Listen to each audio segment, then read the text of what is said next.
What are the best and worst shoulder exercises for muscle growth? Well, in this video, I'll be ranking the most popular movements on a tier list from S for super to F for fail. And at the end, I'll crown one exercise as the best of the best, raising it to S tier plus, and I'll pick one exercise as the worst of the worst. Okay, let's start with the most popular shoulder exercise you'll see in gyms all across the globe every day. The standing dumbbell lateral raise. Now, because the side delts are more important for developing an X-frame physique with a tapered look, you'll probably notice that I do slightly favor exercises that target the side delts over exercises that target the front delts. And that's because your front delts already get hit with any chest work in your program, and they're usually overdeveloped relative to the side and rear heads. I like the dumbbell lateral raise because it's super simple and you can get them done quickly. You can grab a pair of dumbbells a lot faster than you can set up a cable, especially if you do cables one arm at a time. So I do think they are the most time-efficient shoulder exercise, but I don't think they're the most effective shoulder exercise. That's because you have zero tension on your side delts at the bottom when they're the most stretched, and you don't reach peak tension until your arms are at 90 degrees when the delts are most shortened. But despite this limitation, they'll still clearly grow your shoulders. This has been proven by real-world examples of bodybuilders who've built huge side delts from dumbbell laterals. And I still do these myself whenever I'm pressed for time. But because of the slightly suboptimal tension curve, I'm putting these in B tier. However, if you lean against something, like a bench or a rack, you suddenly modify the resistance curve to place more tension on your side delt when it's most stretched. I think that this is the most effective way to do lateral raises with dumbbells. The lean-in dumbbell lateral raise is going in A tier. Leaning away might shift some emphasis away from the muscles of the rotator cuff and onto the lateral delt, depending on how you interpret this study, but it still has the issue of not placing high enough tension in the stretched position. So I'm putting these in B tier as well. Okay, here's a spicy one, the Super ROM lateral raise. I picked these up from Dr. Mike Israetel when we trained shoulders together, and man, they definitely lit my delts up. I think this is a very rare movement where you actually get the side delt fully contracted. I like that. And even though the trend of the current evidence is converging on the stretch being more important than the squeeze, there's actually very little direct evidence on the shoulders about this. So I think these are worth trying. That said, because they have the same resistance curve issues as the standard dumbbell lateral raise, they're not quite good enough to get into A tier. I'm putting the Super ROM lateral raise in B tier. I'll get to cables in a second, but first I want to get the most controversial one out of the way. All right, people who like the overhead press really like the overhead press, and I can see why. A strong OHP is one of the most impressive feats of strength that you'll see in the gym. Actually, I'd say out of all the barbell lifts, I'm more impressed by a big overhead press than I am by a big squat, a big bench, or a big deadlift. But the question is, how effective is the exercise for building 3D delts? Well, let's see. It does provide high tension on the shoulders in the stretched position. You can overload it extremely well. Even though the lift tends to be a stubborn lift, you can usually add a little weight or a rep, or at least improve your technique in some way. And I think that once you nail the technique down, it's a very gratifying lift. So that's all awesome.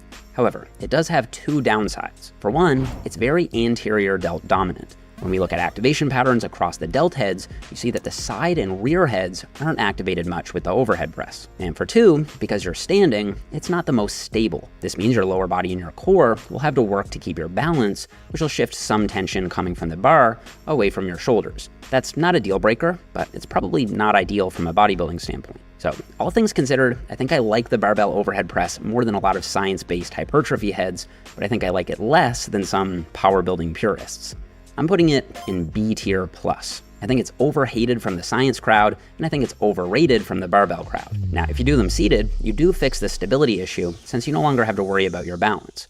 But since they're still very front delt dominant, and there's something about the seated OHP that just isn't as satisfying as the standing OHP, I'm gonna leave these in B tier as well. If you switch the barbell out for dumbbells, I think a few things improve.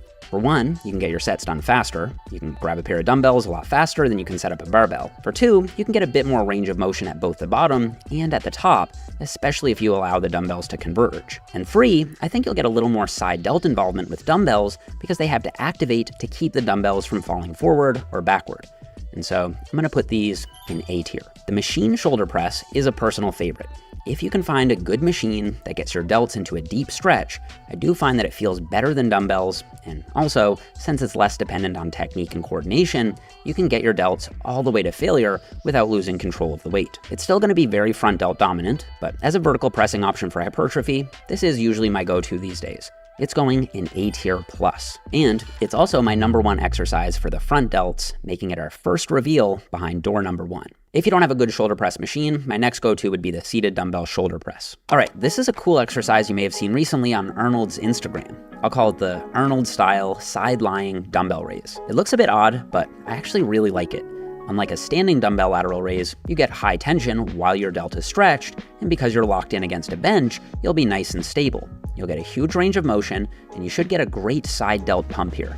I'm putting these in A tier. For the record, front raises of any kind, so dumbbell, cable, or machine, are all going in D tier. I think that if you have any pressing in your program, your front delts are already getting more than enough work, so they don't need any extra isolation.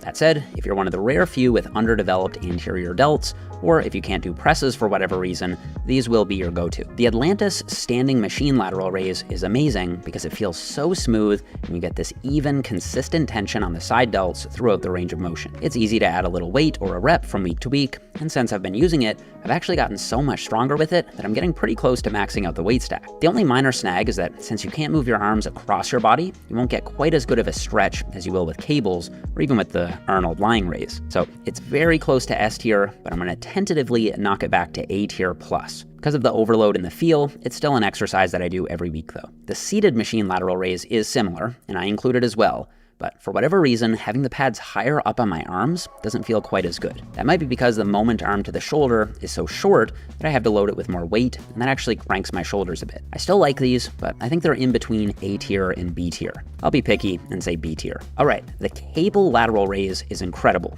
because as long as you set the cable at around hand height, it'll provide maximum tension on the side delt while it's most stretched. That's because you get the highest tension whenever your arm and the cable form a 90-degree angle. Perhaps more importantly though, I find a cable lateral raise just feels excellent. You get that nice, even tension on your side delts throughout the range of motion. I personally find I can connect with my side delts even better if I use wrist cuffs. That's because even though my grip won't be a limiting factor here, my forearms still get a big pump, and that takes away some of my focus from my delts. But then if I just have a floating hand with nothing to hold on to, it feels a bit awkward. So I hold on to a lacrosse ball with the cuff. This might be too gimmicky for some of you, but I love them. You really can't go wrong with a cable lateral raise, whether you do them with a standard D handle or with cuffs, and that's why they're going straight to S tier. In fact, I would say this is my favorite side delt exercise of all, making it the second reveal behind door #2. The cable Y raise actually gives you an even bigger range of motion where you sweep the cable up and out and back. And it's also going in S tier. The only reason it isn't my #1 pick is that some people do find them a little more awkward to learn. The behind the back cuffed lateral raise is the most gimmicky looking exercise that I actually do, but I think it's amazing. Its main advantage over the standard cable lateral raise is that you get to knock out both arms at once, which is twice as time efficient. To set it up, just hook your wrists into the cuffs, optionally grab a pair of lacrosse balls, and step over one of the cables while spinning around and crossing the cables over behind your back. Then step forward and raise the cables out and slightly forward. Who cares what it looks like? If it works, it works. These are going in S tier. The banded lateral raise is my least favorite lateral raise option, and I rarely include it these days. Similar to the dumbbell lateral raise, it provides zero tension in the stretch and maximum tension at the top. Unless all you have is a band, I do think dumbbells, cables, or machine laterals would be a better choice. These are going in C tier. The upright row is definitely an overhated exercise. It's going to target both the upper traps and the side delts with a little bit of biceps involvement. I prefer to do these on cables with a rope because I can sweep the handles out as I row. As long as you have healthy shoulders, there's no evidence that they contribute to shoulder issues. I'm going to put these in B tier as a delt builder. They don't rank higher because, even with the cables, the upper traps will start to take over, so it's hard to get the delt fibers to true exhaustion. They're still a great overall yoke builder though, and I am a fan of upright rows. The reverse pec deck is an amazing rear delt exercise. It provides consistent tension throughout the range of motion, and because your chest is braced, you'll be directing all that tension coming from the stack into your rear delts. I actually prefer to do these sitting sideways because you'll get a much deeper stretch. But the downside is that you'll need to do each arm one at a time.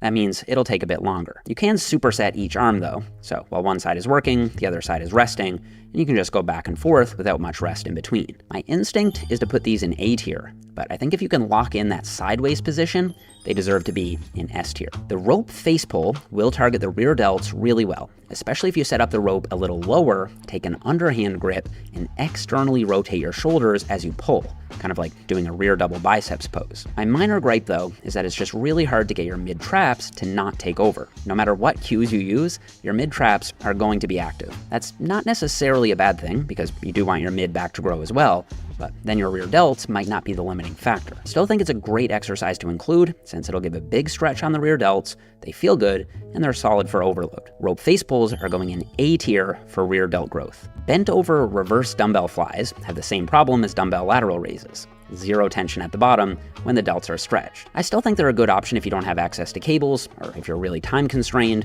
and I actually still do them myself when I'm in a hurry. Oddly enough, my rear delts always get really sore from these too. They'd probably be in A tier, but because there's not quite enough tension in the stretch, I've got to knock them back to B tier. All right, the reverse cable crossover. Amazing stretch on your rear delts, especially if you cross your arms over at the top. Enormous range of motion with nice, even tension throughout the range. As long as you hold the cables themselves and not the handles, it should feel nice and smooth, and you shouldn't run into any clanging as your arms cross over. And then to avoid any left to right muscle imbalances, you can alternate which arm you cross over on top from set to set. As long as you focus on sweeping the cables out rather than yanking them back, you should feel a massive connection with your rear delts. These are amazing, and they're easily going into S tier. And that also makes them the third reveal behind door number 3 as my number 1 rear delt builder.